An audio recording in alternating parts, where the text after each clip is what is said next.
asks Fiona Grudge, who couldn't care less about being beautiful.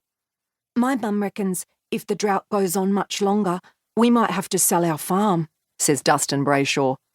Mine said that too. Mine too. We just sold our place, says Ben Nguyen quietly.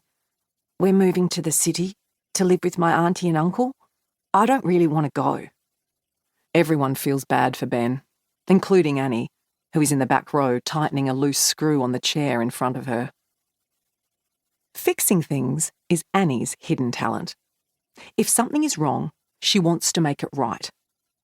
But some problems are so tricky that it's not clear how to solve them, or they're so large that the solution doesn't fit in her tool belt. Like the drought, for example. Or the fact that her family might lose their home too. A car horn interrupts the class. Everyone goes quiet. The horn honks again. Annie? Annie! Outside, Brian Shearer has parked his ute on the grass beside the classroom. He is a big man with square shoulders and a round beard. Ms. Formsby pokes her head out of the window. Mr. Shearer, there are less disruptive ways to collect your daughter. I recommend the car park in the main entrance after the final bell. It's an emergency. Again? This is the third time this month. Can't be helped, I'm afraid. He honks the horn again. In the classroom, Annie has already returned the screwdriver to her tool belt and packed her school bag. She moves swiftly towards the door. Sorry, Miss Formsby, she says. I've already done my homework. It's on your desk. Annie runs down the hall, through the main doors, and rushes to get into the ute. Because there's a problem, and only she can fix it. With Runt's help, of course. Upson Downs. Brian drives through the main street of Upson Downs. They pass empty storefronts with window banners that say, for sale or for lease. They pass Patel's Petals, the florist, Raylene's Relics, the antique store. They pass the bank, the butcher, and the newsagent. They pass the Golden Fleece, the only pub left in town.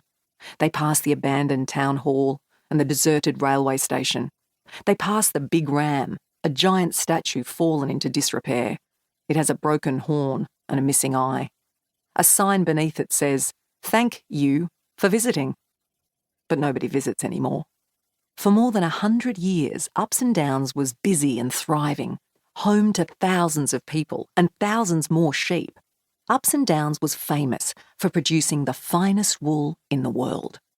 The luxurious fleece was praised by Parisian designers and prized by tailors on London's Savile Row.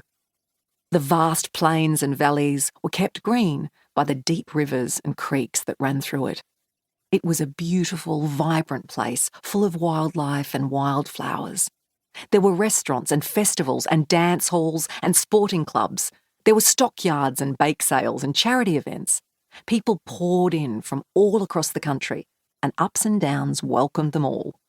Then everything was ruined by one man. Brian's rickety ute rattles along a single-lane road. Around them are brown paddocks with tufts of dry grass. Sorry to come and grab you early again, Brian says. It's okay. Hope I didn't interrupt anything too interesting. We were learning about storms. Oh yeah? Could do with a few of those. You know, your grandpa Wally studied them too at one point. I remember him talking about a harebrained scheme to make his own rain clouds. Annie turns to look at him, interested. Really? Yeah, it was all about attracting lightning. Something about electrical currents positively charging water droplets to make them heavier. I couldn't make any sense of it. He was a deep thinker, as you know. Had a lot of wild ideas. Did he write it down? Not sure. I wouldn't pay it much attention though, mate, says Brian. It's too late. Annie is intrigued.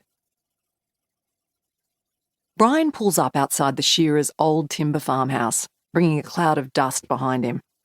And there, sitting in the shade, beside a timber doghouse, is Runt. Runt is 3 years old, and short for his age. He has brown fur and brown eyes. Annie doesn't know what breed he is. Maybe Kelpie, maybe Heeler, maybe Shepherd, maybe Terrier. Maybe all of them, maybe none of them. Annie doesn't really care.